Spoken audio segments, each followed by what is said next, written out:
I'm Raymond, and you're watching RPAD TV. Very happy to be here with you today because the world is probably ending. There was an eclipse, an earthquake in New Jersey. Two broods of locusts are going to converge in Illinois for the first time since 1803. So, pretty sure this is it for Yeah, this year. this might be the last episode. There might be, but It's an honor for me then. wait, we got to wait for the locusts to come. I think that's in a couple of months. Yeah, and wait. Like, by the way, I just realized that Raymond and Max sounds like a buddy cop. Like, seem like you're the cool bad cop. I am the by the books. I'm the indoor cat cop that doesn't like that. And yeah, so. I like it. So yes, as with me today is McLean Marshall, longtime video game PR veteran and current god of PR at Turtle Beach. What's up, Mac? What's going on, everybody? How are you? Doing pretty okay. But today we're going to talk about Invincible 2, the Amazon Prime adaptation of Robert Kirkman's excellent comic books. The first season I loved. What did you make of the first season? It's interesting because I didn't know anything. I forgot who it was, but somebody told me, I was like, wait, you haven't seen Invincible yet? I was like, no. And they're like, it's so a show for you. And I was like, all right, fine. And like, so I went and watched it and I was immediately hooked, right? Like even though the first couple episodes of the first season, like certainly the first episode is a lot of like context and background and setup, right? So yeah, that first episode and you're not like, bored with it. Like it's great, right? Like it just, all of a sudden the characters kind of develop and you're hooked and you kind of want to see what happens next. And they show you enough action and character development and story and gore to kind of make you want to come back for the next episode. And that's how it's been pretty much for all of season one. Absolutely. What was it about the Invincible story that appealed to you? Was it the combination of strong storytelling and over the top violence, or? I think the funniest part to me is how relatable the characters are. Yeah.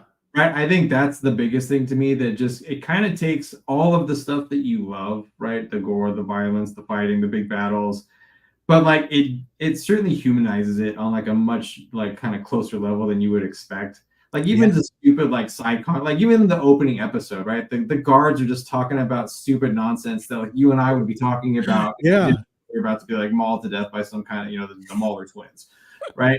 So I just think like that level of like the approach, and then they give it to everything, right? Like whether it's Mark, whether it's not necessarily Nolan, but like certainly like the mom and like just the other characters. I think like that makes it's such a more kind of fun show to watch because you do kind of like care more about the characters that way.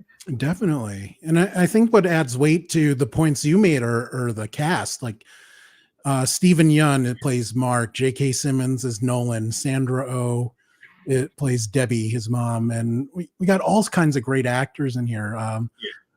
Walt Goggins, this Sterling K. Brown. The cast is kind of ridiculous for an animated series. Yeah, who plays Brexplode too? Also, Jason Mantzoukas, who I love. Character, like all the characters, like Zach Quinto. There's like a whole like that's right. It goes on and on of the people that you like. Like I'm either exactly know who that voice is, or you've heard that voice before, and you go look it up, and you're like, yeah, okay. Right. So as you can tell, we're both big fans of Invincible season 1. Now, really quickly, give me a thread-sized review of your thoughts on season 2. Now, season 2 is like, what are we saying? The first 4 episodes, and then the whole next 4 episodes as a whole. As a whole, season 1 was great and enough, and I think mostly because of the last episode, in my opinion, like the last half of the season 2 was not quite as good for me. Wow, we're on the same page, bro. Yeah, I would say it's has all the excitement and action of season 1, but fizzles out towards the end. Yeah. And I don't know if it's a fizzle, and I will take like from the the wisdom of my 16-year-old daughter who I watch all these shows with, but she's just like, well, that episode's clearly a setup episode. And I was like, but you don't do a setup episode for the season finale. Like that's a story closing episode, right? Like, and I feel like they ended it with more open ends than they began with, which is it reminds me a lot of like the way Lost went. Right, but I mean, there is one reason to do that, not narratively, but if you're a studio that hasn't been confirmed for a third Right. season, and you want to, We want that third season. yeah, Yeah. I think you said we're on the same page. It just left a lot open, and it did do a lot of cool things. Don't get me wrong. I was still happy with it, but like yeah, in terms of like what I think I was hoping to get some like either more background or context or story on that I didn't get, or if it's just that they opened another couple of doors that were like, whoa, what? Like we can't go there. We haven't even finished this yet, you know? So like there was just a couple big moments like that. exactly. Like season one ended with such a climax. You're like, wow. Right. And Yeah. season two did not have that. No, it was a different approach to an ending of a season. Now let's talk about Invincible himself, Mr. Mark Grayson. What did you make of Mark's journey? As he did a lot of different things in season two. How did you like his journey? Are we like getting into spoiler territory? I guess we Yeah, have. yeah. Guys, spoiler shields are up. You know, it's strange because where they took Mark was somewhere like you kind of expected him to go at some point, right? With losing his self-control. But I think like the rationale and the reason for why they had him lose his self-control is like totally explicable, right? Like you can see what, like, they didn't give a reason where I think you would have so much of an internal struggle about what happened because you were protecting your mother and newbornish brother, alien brother, you know, from being murdered, right? I feel like that's not a hard thing to separate, but you know, for Mark apparently it is, and they're kind of making him a little bit more of a whiny bitch than you wanted him to be, I guess, given his, you know, what he's already been through. Right. I mean, in many ways, it reminded me almost of a Spider-Man comic where he's juggling college, being a superhero, having a relationship, but the stakes are higher because he could, you know, if he really wanted to, he could destroy the planet. So yeah, it's a little bit different in that respect. But as you said earlier, this is kind of what makes Mark relatable. Like, you know, problems going through school or problems juggling all these different things. And all of those things I think are good. I think those are great story elements to it. I just think, like, again, the fact that he's losing it so much because of what's happened at the end of that kind of season finale. It was like, all right, like, sure, I guess if it works for the story and what's to come, then sure. No, some people don't like all these different aspects of Mark's life. Some people love the college stuff. Some people only love the action stuff. But for me, it totally worked. I liked having these different aspects of a hero's life. It's totally fun because, like, you know, we'll be sitting there watching it, and then like an episode or, you know, a bit that has like Rick in it will come back, right? And like my daughter, we crack up because we're like, oh, like, is he going to be able to make it? Is he going to get through? Like, what's going to happen to like the best friend in that relationship? So, but yeah, like they're like bit characters, but they're still like you want to see them when they show up in each episode. Yeah, I love Rick, and I love his relationship with the different Guardians of the Globe. Like, some see him as a little kid brother, but some see him more as an equal because they're, you know, they have a big bunch of age differences there. Yeah. So he's part of the team, but he doesn't really fit in with any of them really, because he's kind of trying to live a normal life and those guys are not. So it's an interesting contrast. Now, I wanted to ask you about the secondary characters and supporting characters. Was there anybody that stood out for you? You know what? I will go back to, I absolutely, from the moment he's been on screen, Rex Blode has been one of my favorite characters. And I think, like, in terms of a character that's come a long way, right? Even from season 1 to now, even from the beginning of season 2 to now, like, they've just given him so much, like, they've given the fans much more to look forward to from the future, I think, which is really cool.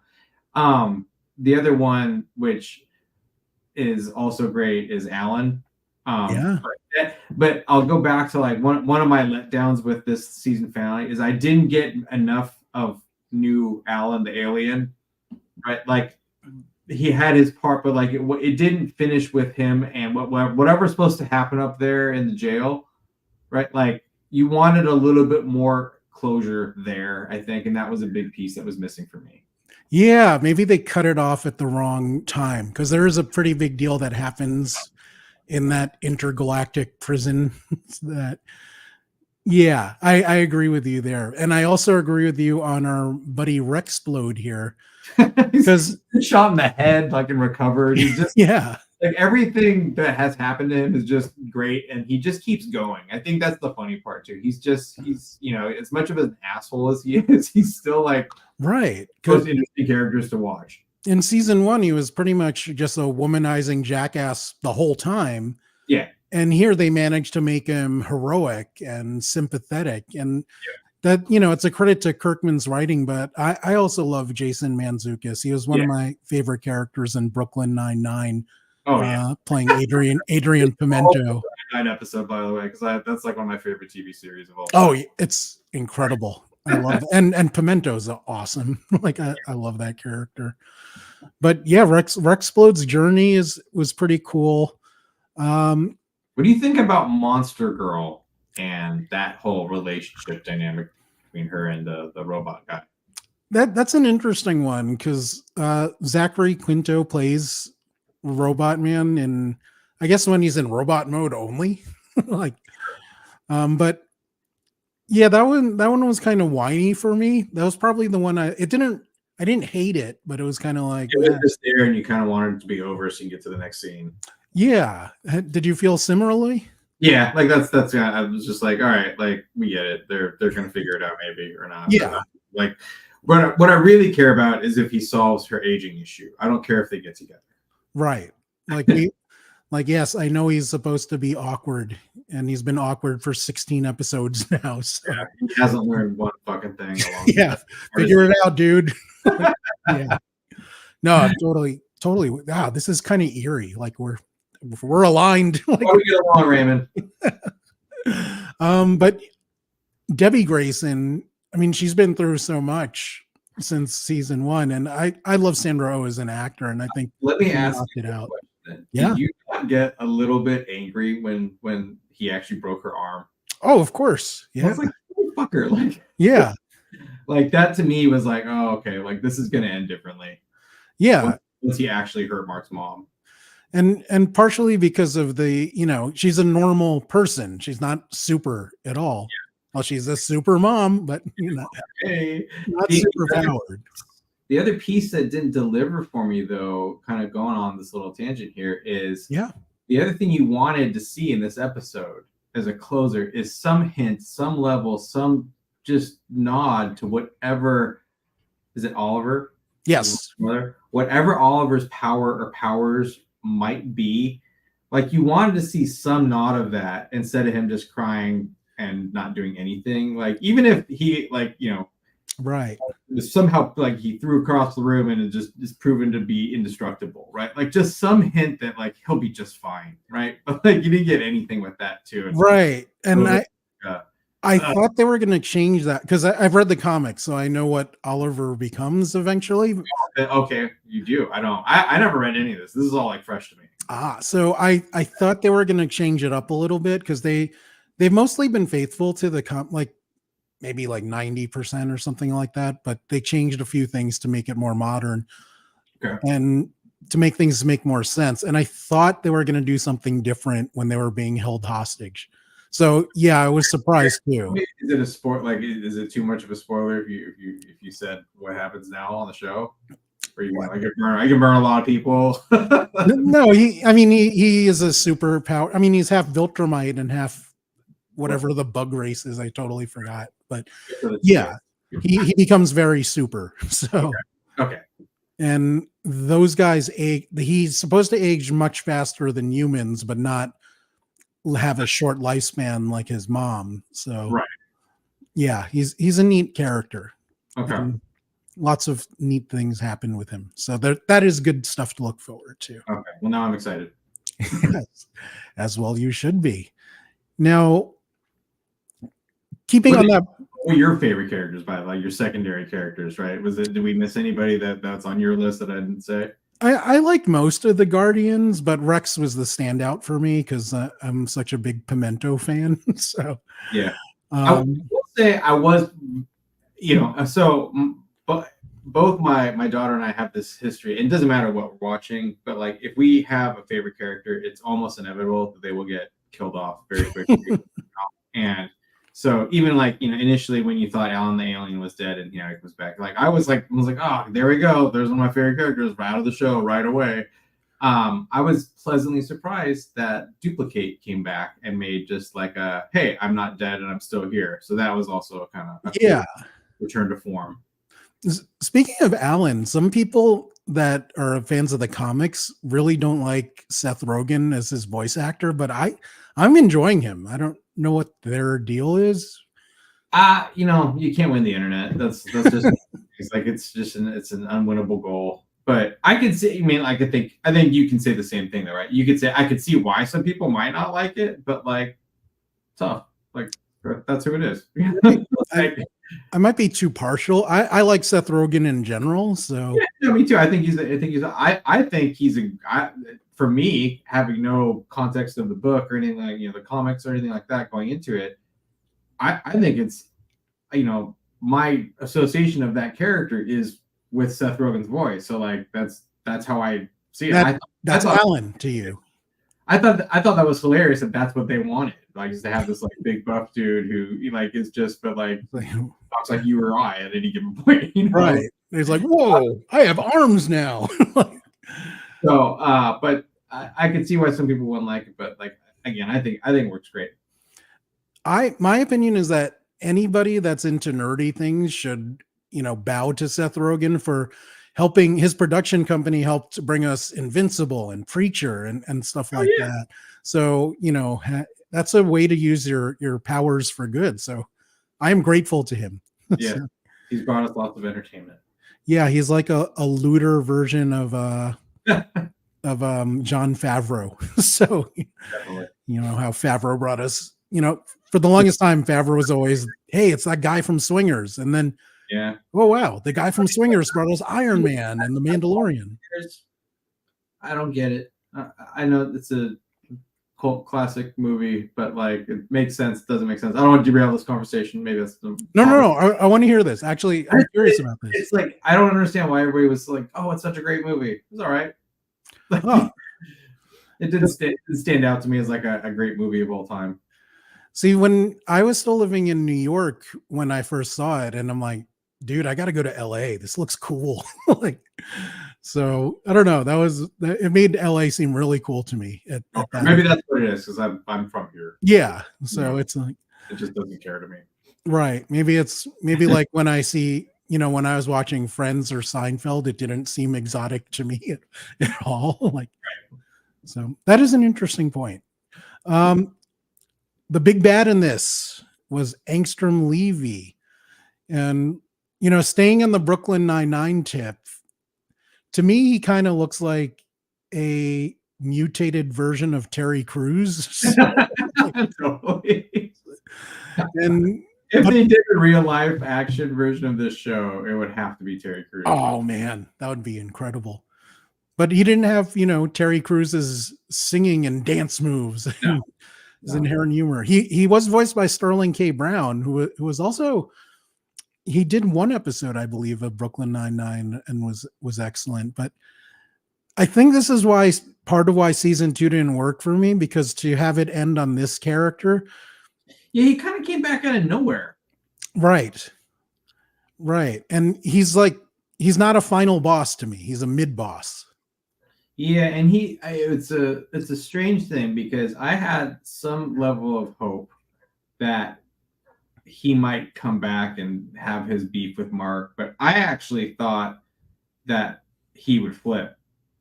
Oh. And I thought that he would, he goes through his whole psychological breakdown of experiencing all the different times that Mark has killed him or hurt him or his family across all the different timelines and universes, and I thought that he might be in the mind of like, oh, there's finally one that's not a complete asshole. Like maybe don't kill this one, right? And I thought that was where that was going to go, and he was going to be like a redeemable bad guy. And yeah, nope, that didn't go. And that wasn't a disappointment or a letdown, by the way. I just thought it was like, oh man, I didn't see that. I thought that story was going a different direction. Right. I mean, and especially coming from his epic fight with Nolan at the end of season 1 to this guy, it just kind of felt kind of like a letdown. So Yeah. I know you have to cut it off at somewhere to get it in 8 episodes, but Right. maybe Yeah, they could have done it. Go the mid, but like, yeah, he wasn't a big bad. I was speaking of which, but like, where are the Mauler twins? Right, like, right. they're probably one of the best recurring characters in the show that didn't show up at all. Right. I mean, and the fight, while it was neat that, sending them to different worlds and everything, but I was more impressed by, the Viltrumite fights and the Bug Planet. I thought those were more exciting. Yeah, for sure. So, yeah. And like some surprises in them too, right? Like, yes. You think that one guy had survived and came back out of nowhere and kicked Nolan's ass again, right? Like, there was lots of just like, almost not nowhere near deliberately as bad as like the Family Guy, Peter versus the chicken fight, right? But there was certainly like, man, just when you think that fight's over, just like another kind of piece happens. We have a question from Carlos. Who was a better final boss, Angstrom or The Rock? The cartoon version of Angstrom is definitely inferior to The Rock. But if it was the Terry Crews version in the real life one that Mac mentioned, that'd be a toss. That's a tough fight. I don't know about that because, The Rock is incredible and obviously a bigger star. But to me, Terry Crews is he's a 5-tool player. I mean, he can do action, he could do comedy, he could be, he can sing, he can dance. I've mentioned this before. He falls into like a category of those actors that like kind of no matter what they do, it's the entertainment value is always there enough for me to want to watch. Yes. Right? Like a Jason Statham is another good example of that. Like kind of even The Rock, another perfect example. Even The Rock's worst movie is still watchable because of The Rock, right? Like what's the one where he's like the Tooth Fairy, right? Like that movie's fucking awful. Right? I think it's just the Tooth Fairy, right? Right. That movie's terrible. It's just awful. But like you'll still watch it because The Rock's in it. Yeah. But I will say this. I believe if you had to change all their roles, I believe Terry Crews can do everything The Rock has done. I do not think The Rock could do what Terry Crews does because he can't sing and dance. And that's true. And there's there's a level of comedic value that's just inherent in everything Terry Crews does, where The Rock would be trying to be fun. Right. And Terry Crews actually plays the flute in real life, as he did in Brooklyn Nine-Nine. I don't know if The Rock can play the flute. So play the flute. That's terrible. Carlos says Terry was the best in Brooklyn Nine-Nine. Yes. Who's the best character in Brooklyn Nine-Nine? You're up there. They're so good. All of them are so good. I'm gonna go with the two older cops. Scully and Hitchcock. Scully and Hitchcock, because I know we're totally shifting gears, but every single episode, every single like dialogue point for Scully and Hitchcock is designed to steal every scene that they're in, and they execute. If you watch that show through that lens, every single thing that they do is executed flawlessly. Like it's fantastic. Those two are like probably like to me the best part of that show. I might be a Boyle guy just because Boyle's great. Boyle's consistent too. Yeah. And I've been a fan of his since The State. So yeah. I don't know if anyone really liked that show, but me and one of my friends always watched The State. We would miss class to watch The State. Oh, that's good. That's the kind of show that you want, though. Yeah. But I mean, all of them are so good. I mean, with Andre Braugher recently passing away, or was it last year? I believe. I mean, that he was outstanding. No, you're right. It was more recent. You're right. But he was so stellar. Like he would give you these zingers that you weren't expecting. Like that cold open he did with when he hurt his arm and he wouldn't tell anyone except for Peralta, and he's showing him pictures of him hula hooping. He's like, "Do you want to know why I'm showing this to you? Because no one will ever know." Yeah, his ability to hold like a deadpan stare and not crack, right? Like his ability to just deliver those lines like without any like just emotion, like was just like he played that character so well. Perfectly. Yeah. Perfectly. That's so again, like that's one of my younger daughter, my favorite TV shows. We should do an episode on that. I mean, I could talk about that show all day. Oh, you kidding me? Like, and just switched because it was on one of the like one of the apps, and then it switched, and now it's on like another one for free. So it's like we're just continually watching. Like to like my younger daughter and myself, even the older one too. Like it's almost like this. It's Seinfeld for like it's just on all the time in the background. Like at some point, like we're all watching an episode. Yeah, I believe all the seasons will always be on Peacock, but I think the first 4 are on Netflix right now as well. Yeah. So it's some odd mix like that. The next question, I actually think we talked about enough already, but did you enjoy Invincible season 2 as much as the first one? And I think we both agree no, largely because of the second half and largely because Angstrom just wasn't a great final boss. Yeah, I agree. And like I said, for the couple other from my viewpoint shortcomings that didn't get delivered on in terms of like a story, the prison payoff. Wait, what's the guy with the glasses? What the fuck happened to Donald? Donald was like a main pivotal like side story, and all of a sudden nothing. They dropped it. Yeah, yeah. Donald is also one of like to me one of the most fascinating characters, and probably has a lot to offer. But I haven't seen the comics, so I'm probably wrong. But like, no. There's more cool Donald stuff. Yeah, he's like all of a sudden he's gone from being like the what you would suppose is the dopey pudgy kind of like out of shape agent, but he's like a fucking badass in every single thing that he's done. He's died zillions of times. Right. That guy hard as nails. And like we think he's like the Hitchcock and or Scully, but he's not. He's a total badass. Right? Like it's just that's one where I was like, oh man, I want to see more Donald. I want to see more Alan the alien.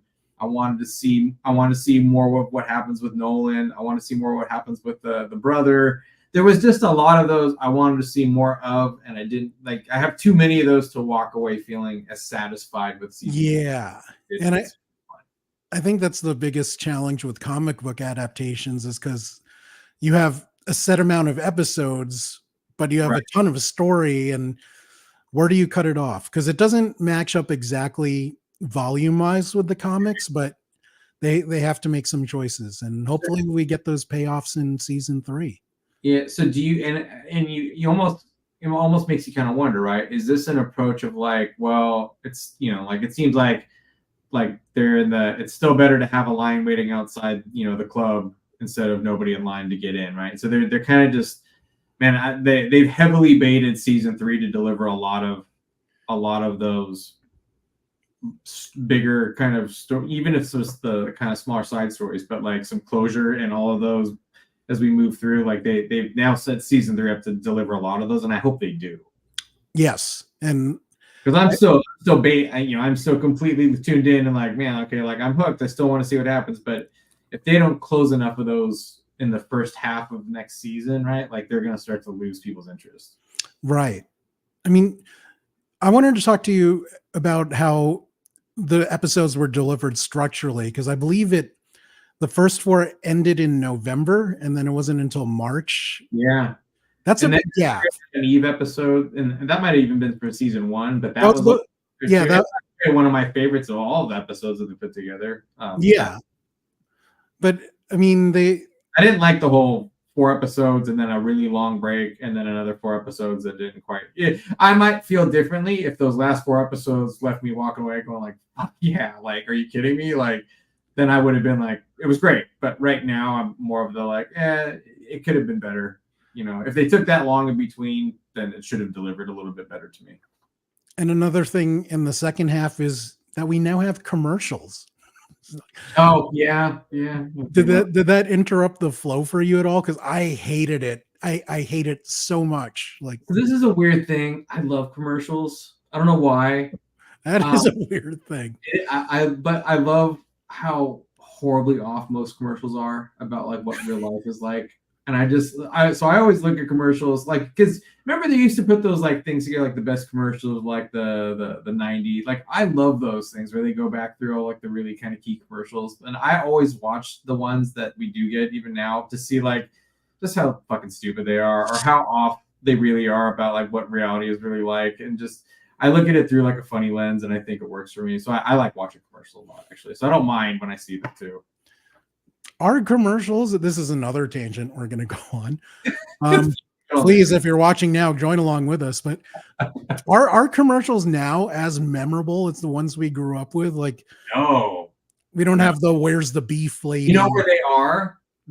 The commercials that are that memorable are all on like social media, right? They're all on like where you see things there versus like stuff that you would see on any kind of like broadcast network TV. Like there is no contemporary like "Where's the beef," ad that you remember from way back when, or I don't know, some of the kind of more memorable commercials that you kind of call back up. Right. I mean, East Coast, we had Dunkin' Donuts. We had the Time to Make the Donuts guy. Yeah. I don't know. I guess the modern, they have the Geico lizard. I guess is that a memorable one? Though, man, like I feel like the Geico lizard's been out for a bit. Isn't there one of the insurance ladies that sings? Flo. There's the Progressive Insurance and Flo and that whole bit. That's a little bit newer.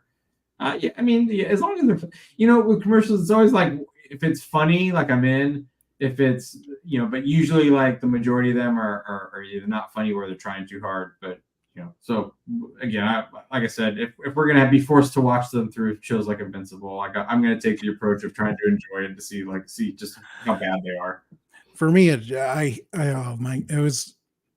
hated it in the episodes 5 and 6, and then 7 and 8. It just became okay. Time to look at my phone now. I hope I look up when it starts again. I do love though in every episode of Invincible, I do love how they set up the intro for the titles. Invincible. Yeah. This last one I thought was funny because it was just like the neighbor who was like the kind of out of shape neighbor who was trying to like get his. He's like, "This can make me feel." Dun, dun, dun. Yeah. I thought that was. I think every one of those was really well done, and I love the fact that they always do some kind of like post show, and I don't even want to call it a teaser. It's like a legitimate like final piece of the puzzle in every show is like that last scene that they show after. Yeah, that like mid-credit thing they do. I love that. I think that's another just fun thing that you can look forward to for every episode is that there's going to be, even though there's probably a hook at the end of the what you think is the end of the episode, there's another one that's always either related or a different storyline that's also a big deal. So we're going to jump back in the commercial tangent again because Carlos asks, where did all the good jingle makers go? That is an outstanding question. I mean, we had so many outstanding ones in the 80s and 90s, and now I could think of the McDonald's one, but that's not even really a jingle. It's just ba-da-da-da-da. I don't know. Yeah. I'm trying to think like what the good memorable ones are. There's just the Taco Bell, like the bell tone. That's but it's a sound. It's not a jingle like that stupid. I'm loving it. But we had some awesome ones like the celebrate the moments of your life for that really shitty instant coffee. Like what was that? Valdez coffee. What was that? Oh, I forgot. It came in these little like rectangular metal jars, and they were just disgustingly sweet flavors.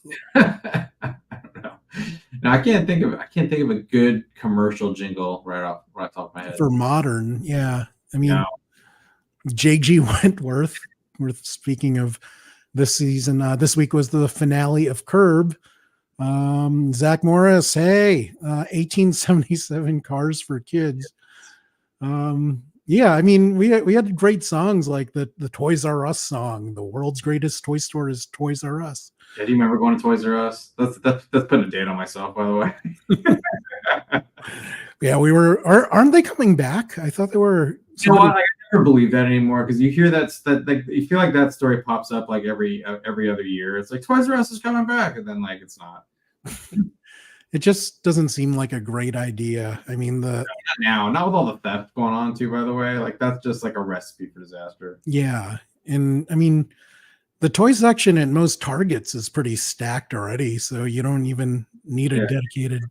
I don't know. On the West Coast, like on the East Coast, we had a chain called KB Toys. That was like in Baby toys, somewhere over here. I mean, that was in like every mall Yeah, pretty much. I So remember I used to look forward to going there and, checking out all the toys and not buying anything because I didn't have money. So that. Going, man, it'd be sure would be cool. yeah. But that was always that was like my destination at the mall. Like, That was the place that had everything though. Like it didn't matter if you were into like G.I. Joe, He-Man, Nintendo, or games, Cabbage Patch Kid. They had girls' toys. Yeah. everything in KB Toys. Like it was fantastic.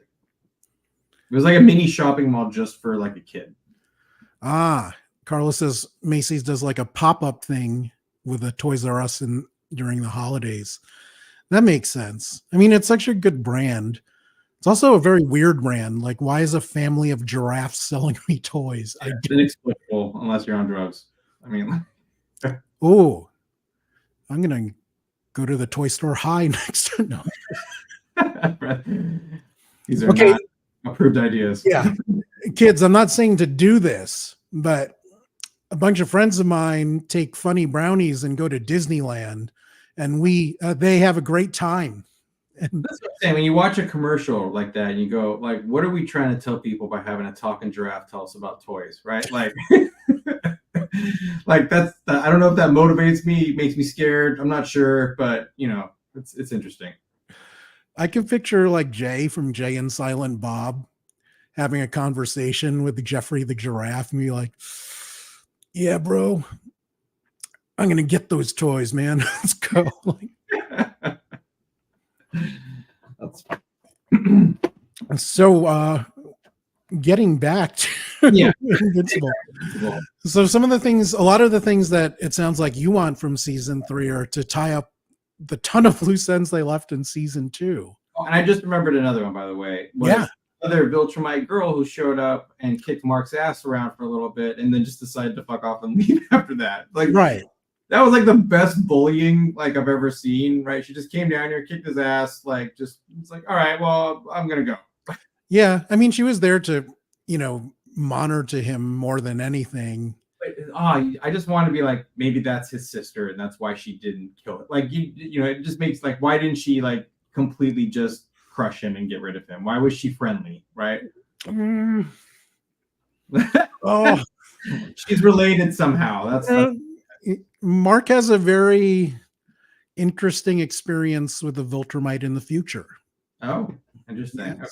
I'm okay with spoilers. So. No. I mean, but if you're ruining for everybody else, then I don't. Yes. I don't want to be part of that. Did you? We both like the Adam Eve special that aired between seasons.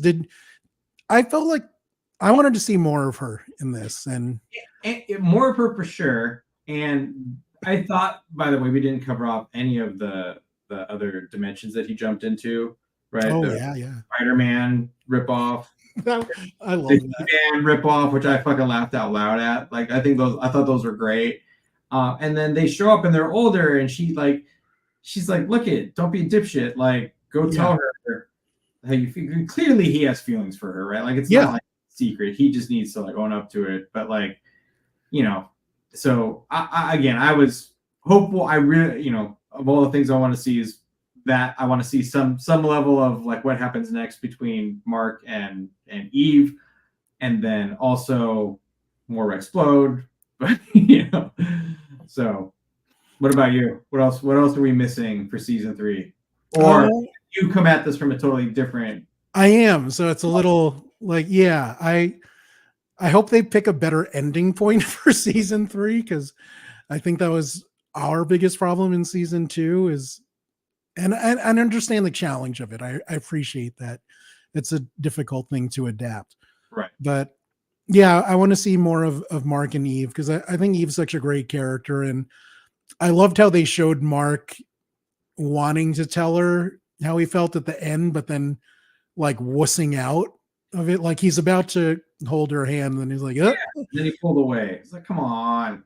And it makes him, as you said in the beginning, that's one of the aspects of Mark that makes him more relatable. Because I remember at that age, I was either too scared to make like a definitive move on a girl that I liked, or I was too stupid to see a girl was trying to get me to make a move. And there, Okay with it. yeah. So that I'm like, college Mark. Here we are. Yes. How is he supposed to be? Like, is he supposed to be 18, 19? Yes, because it's his first year of college, so 18. Why was Rex wearing robot's armor in the future? Aha. There are reasons, sir. That is a good question. But he still needs it when he's out fighting. So he does wear the armor when they're on missions and stuff. But why would is that a question you can answer, or is that too much spoiler territory? Pseudo, but I mean he's still still Rex Explode. He's just in the robot armor. Yeah. Oh no. Why was Rex wearing? I misread that. Yeah. Or was it Rex, or was it the grown-up version of the guy who stole Rex's DNA of the kid? Yeah. Yeah. This is a good. Yeah, I don't want to ruin this for you. But I think they'll probably do something different too. But there are good reasons. Yes, but that is a great observation, Zach Morris. Yes. Spoilers, which has been like 80% of the no, it's been 40% of the content, and 40% was on Brooklyn Nine-Nine. Unrelated. Yeah. Zach, you're totally right. She did call him Rex, and that was definitely Rex's body. Okay. But there are good reasons, and it'll be interesting. I don't think that will be fully addressed in season 3. That will not be one of the things. Let me ask you a question then. If I literally just picked up the books for 3 Body Problem because I didn't know anything about that, now I want to have the whole experience. Would it be more of a priority or better for me to go read the comics of Invincible at this point so I could get ahead of the story, or is it better to continue with the 3 Body Problem? I mean, it depends when the dates are and if they do that stupid 3-month break in the middle thing, because it seems like you should stick with 3 Body Problem because they'll have a better schedule. Whereas Invincible, I don't think it's known yet. Invincible. But I do think it's worth reading, though, for sure. I might have to go start that too now. Yeah, it is good stuff. That actually, in our pre-show conversation, Mac and I were talking about, different movies and TV shows that made you go and read the books. So if there's any that you guys can think of out there, that's an interesting thing for me, because for most of these things, I read the books first because I was a nerd. Well, actually, I'm still a nerd. I've been a nerdy reader my whole life. So. And I was telling you, Raymond, that I was a kid who grew up never ever reading a book for a book report. Always get it in the Cliff's Notes or watching the movie or whatever I could to kind of skate by and do the absolute least amount possible to get any kind of a passing grade. And then my wife was, and this is as an adult, right? When we met, and she's like, I can't believe you don't like read books. And I was like, it was never interested me. And she was adamant. She's like, try starting with this book. She gave me a Harry Potter book, and that was like my first like book that I picked up, read, kind of continued reading, couldn't put down. Eventually finished that book, and I was like, more, like there's more. And then ever since then, I've been like an avid like reader. That is awesome to see. I mean, in addition to the enjoyment, has it helped you professionally at all? Because for me, one of the best ways to help improve my writing is by reading what other people. 100%. Like I'm much more articulate. I think, I think of different books that I've read and how things have been framed up, and that helps me kind of, whether it's writing a press release or writing this or doing that, or just in general, it kind of helps me kind of process things better, and it just makes it easier. That's very cool. I mean, even for comics, there was a time when I was still doing the journalism thing. So much of my style was ripped off of Michael Brian Bendis's dialogue from like Ultimate Spider-Man. And oh, really? Yeah, like if you noticed, he would use parentheses a lot, And I totally ripped that off when I was writing about games. So Funny. Yeah, I mean, I wouldn't even know good, well enough, like if at this point, like what style I had was inspired by who, So, but I think at this point, like you said, like that Harry Potter thing kicked off, and it turned into that book series, to like all of the Lord of the Rings book series, to like every kind of big book series that's kind of been out and about. I've probably like read it at this point, which is kind of nice. So that's been fun. But the three body problem thing was, I was telling you, like I didn't know, like somehow that never made it across my like list. So I watched the show and I was like, this is great, and then found out it's a book series, and now I'm reading that original series now too. Another nerd tangent. One of the ways I made money in high school was writing papers for other kids that didn't want to write them, and for me it was fun, and I was getting paid for it. Yeah. But I didn't make the connection until much later. I'm like, wait, you can get paid for writing? Like, it was so dumb. I wish I had figured that out sooner, because it wasn't until after college I'm like, maybe I should try this writing thing. I heard one of those like fun, like this is how I made money in high school stories and it was from somebody who, I don't remember where, I remember the story, but it was like somebody who was very fast. So they basically would take orders from friends, and they would be running back and forth to the cafe for like that 15-minute kind of like nutrition break that you would get. They were just like running essentially like super early version on foot of like, any delivery service. They were just running food back and forth to friends in different classrooms or different areas of campus. And that's how they made money. That was their side hustle in high school. We are now in a high school side hustle tangent. Johan says, in high school, I made other people do the homework. And oh my God, that's genius. It's ahead of your time. Yeah. Wow. Very cool. Good to see you, Johan. While you guys are here, just a reminder that comments like yours and thumbs up really help. So please thumbs up if you can, and leave more comments like this one from the excellent Zach Morris. You think we're going to get the black and blue Invincible suit and all the fun things that came with that next season? Yes, I think we're going to get. So he gets a new suit? Yes. And the suit offers him new abilities somehow? There are reasons for the new suit. Okay. But bloodproof? No, he still. Yeah, I guess that's one of the things that makes him fun. Like, in most superhero shows and movies, you don't see the good guy get his ass kicked as much as Mark. Maybe Kick-Ass. Yeah, Kick-Ass too. It was good to see Kick-Ass get his ass whooped, but then get his back. Right. But yeah, Mark gets beat up a lot, and it's kind of neat to see. Like, you don't usually watch like a Superman level powered guy, just getting obliterated. So right. Continuously, like repeatedly. Like you learn. Yeah, it's like 4 times a season minimum at this point. Like, and there's so many times Cecil can show up and just say, "Get the medics," and then he wakes up 2 months later with his mom. Like, oh, what happened? Yeah, but he's totally fine. Yeah. Oh man, so yeah, season 3. Do I think we'll get the black suit then? Yeah, I think we're gonna get some of the things, but not all of the things mentioned in this chat. But most of them.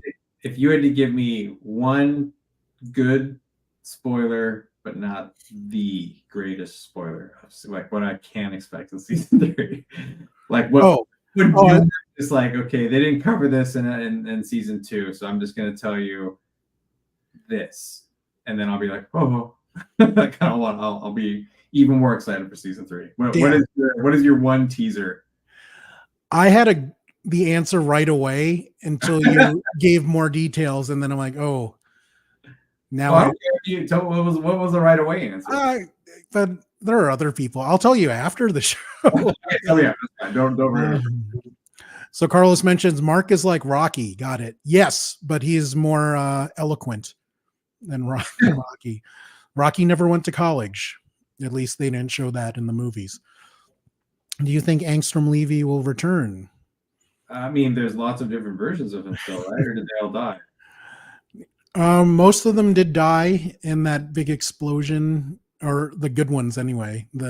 In season, was that season 1 or early season I think 2? that might have been early season 2. Yeah. We're right.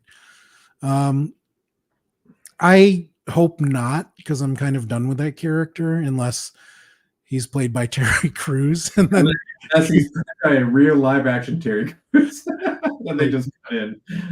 and they need to have him eating yogurt. Yeah, in every scene. Angstrom loves yogurt. That would be. I would That's love like that. what is it? The Brad Pitt character and all the casino. What's the casino movie that they're in where they rob? Oceans, the Ocean's Oceans 11. movie. Yeah, Every scene he's in, he's eating something. yeah. It's like a running joke. Yes, and then he gets heartburn. So I think that is going to wrap it up for our Invincible season 2 chat. Yeah. We had a lot of the same opinions, more than I was thinking we would. So that is very cool. But you also gave me stuff to think about, which is also excellent. Well, that's the whole point, right? Yes. And guys, if you are watching this after it has been posted, please share your thoughts on Invincible season 2, or any of the tangents we went on, how you made money in high school, what you thought of Brooklyn Nine-Nine. I will answer any comment or question you leave. And until next time, there are a bunch of things Mac and I have planned. We gotta talk after this. Yeah. I am anxious to get into Fallout. I have not watched it yet. Yeah. And that's now, right? I gotta go hang up and watch that today now because they moved it up. That's the plan. Well, that's now ruined the rest of my night. So guys, thanks for watching RPAD TV. See you next time. Bye. Adios.